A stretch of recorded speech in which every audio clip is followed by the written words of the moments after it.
Hello, degenerates, and welcome back to another media review. Today, we're actually going to be reviewing a TV show, second one that we do on here. And as you can see by the title and the poster right next to me, this one's going to be on the Midnight Gospel. Now, the Midnight Gospel is a new animated series that is being produced by Netflix. And I know some of the creators of Adventure Time are involved in this one. However, unlike Adventure Time, where that one's geared towards families and people of all ages, Midnight Gospel is definitely geared more towards an older, more mature crowd, and something you'd kind of expect to see on something on the likes of Adult Swim. Except this one, while it is sort of comedy, that's kind of more on the back burner compared to everything else that it tries to do. Overall, this is definitely one of the most surreal shows that is out there, with one of the most unique setups that I've seen. Obviously, by the visuals that you can see just here in this poster alone, it has a very, very, very hallucinogenic, trippy art style to it, and that does carry throughout the entire art animation as well. One thing that's kind of interesting to note is that they do seem to go for like a lower frame rate with the way that they animate it, so it tends to be a little bit more jerky than what you might be used to with certain shows. But it doesn't look bad by any stretch of the imagination. And then like all the creative like different little things that all these characters are able to do is very, very interesting to see. Definitely a lot of thought went into it, and definitely a lot of imagination too. So just on that merit alone, it's definitely worth checking out. Basically, the whole premise of the Midnight Gospel is it follows Clancy and him trying to review several different people inside of this world simulator he has. Basically, it's a giant computer that he can go into, and basically it simulates all these different worlds. And from those different worlds, after he leaves them, he can actually take something physically from them.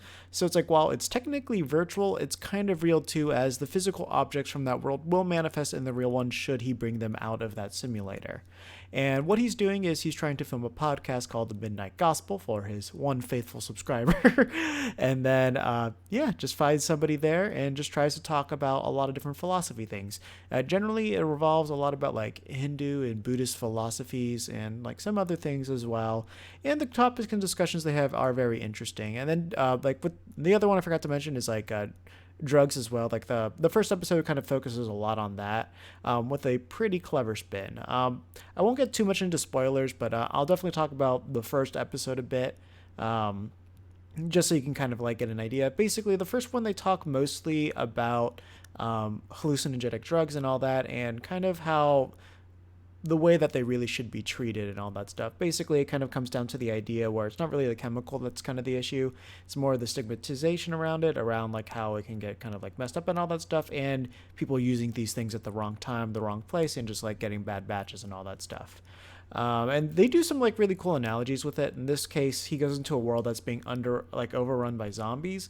And a twist that like I've never seen before that I thought was really, really clever was that in this one, basically when you become a zombie, you go to like this really, really cool high. So it's like everybody that's a zombie feels really, really good about themselves and life, and basically they're just trying to spread that joy. But like when you see them and you're not a zombie and all this stuff, it just looks like they're trying to eat you and kill you. So that was a really cool twist on it that I don't think I've seen another show or movie tackle before. Maybe a book has, but nothing that I've ever heard. And like it's really cool how they do it. So like they take all these conversations and they really do meld it with the world that they're doing, that they set up, and they just bring a lot of different ways to describe it and interesting ways to discuss it.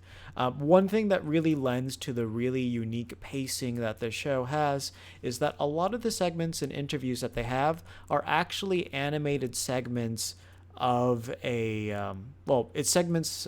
The interviews themselves are real interviews from a podcast that are then animated, and then they fit them into the world of the Midnight Gospel. I have to look a little bit more into the actual production of the show to see if there's like anything more with that. Like I don't know if these podcasts were done specifically for the show or if they did the podcast in their spare times and then they wanted to make an animated show on that.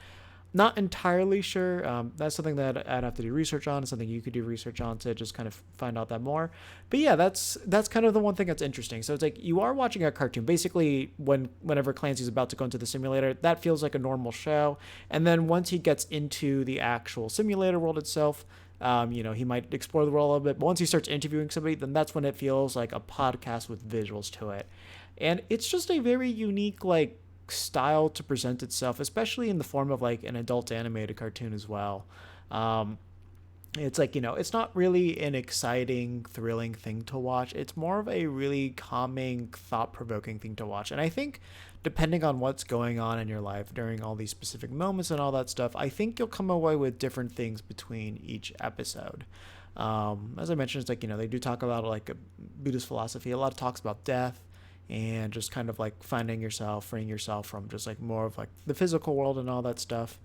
And, depending on what type of stresses and things that you're dealing with, I do think a lot of these conversations are really nice to listen to and just can kind of provide some insight for your own self there too. Uh, Not to mention, if you do just love the art style that you see right here with the poster, immediately worth checking out for that. As far as like visuals and animation goes, like this thing easily is like very, very top notch. I don't think there's really too much you could improve with the style that they go with. Pretty much all they could do is just give it a bigger budget, so then that way they could have things be a bit smoother, or just like kind of do some like even more lavish and outlandish things. But obviously, I don't really have anything to knock it down for that. Music choices are really good. A lot of like just really trippy things that are out there, and all the music that they choose really fits the tone for the things that they go to. And it just has a really nice cohesion with the actual visual style itself. In terms of plot, there isn't too much of one going on. It's just kind of randomly when Clancy going up to all these different planets and all that stuff, and the single stories that are contained in there. There is an overarching story about it that's kind of like Clancy talking to all these people and just kind of realizing more things about himself, and like things that he has to just kind of confront because he like vehemently refuses to. Just kind of give like a backstory on the character. It's like he's basically like a burnout that's like sort of like bummed off his sister and all that stuff, and just kind of moved away to just like get away from everything because like he believes he's above the material world. So basically like a burner, drug addict is kind of the best way to describe him. But the way they handle his character arc and the way that the show finishes itself, I think is definitely one of the strongest things about it.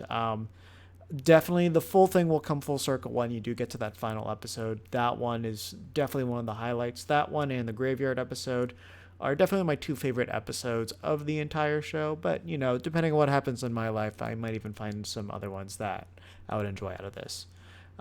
As far as recommending this show goes, I definitely think it's worth it for everybody to go through it. However, it's not a show that I would recommend and assume that everyone's going to love it. As I mentioned, like, it is a very kind of slow paced show.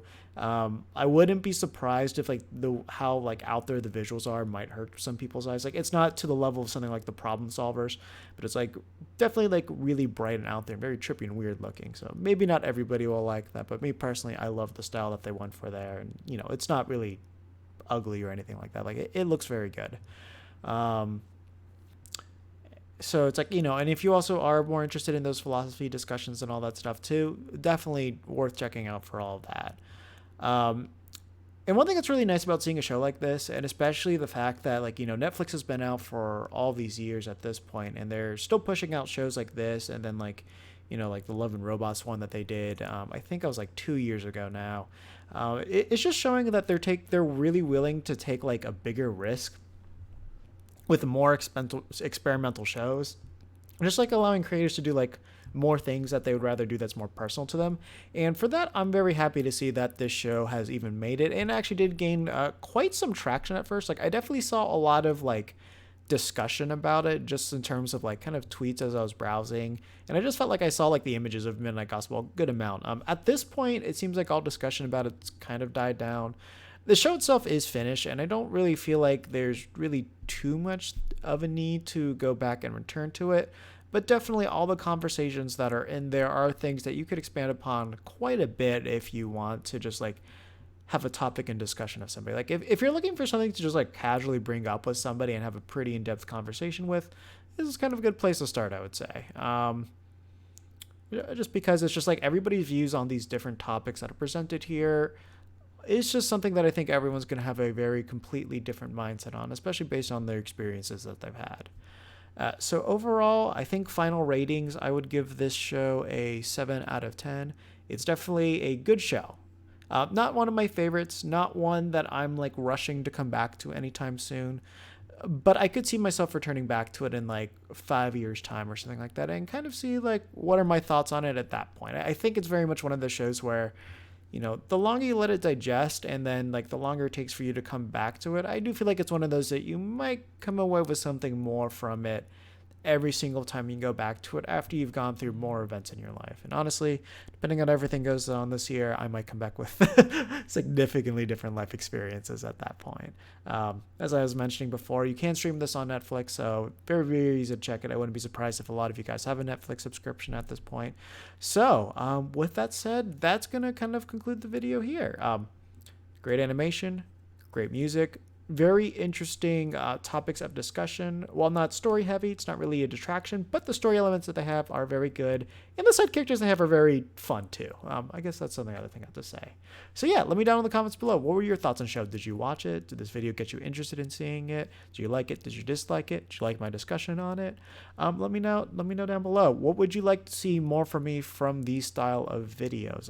As I mentioned before in my previous movie or TV show reviews, I do plan on doing more of these just because I am actively watching these things, and I would like to talk about them, and this is pretty much the easiest way to do it. I'm definitely not against doing more like detailed descriptions of these things, like doing another deep dive into them, or just doing like a more professional review, kind of like something you would see out of like Glass Refractions or like Your Movie Sucks. So maybe not as in depth as Glass Refractions, where it's like he does like a lot of animation from it, but have some music to go in the background, kind of do a lot more cross-referencing and all that stuff, and a little bit more research on these different things too. So if that's something that you would be interested in seeing from me, definitely let me know down in the comments below. Leave that like. If you didn't like this, leave a dislike. All things help the algorithm.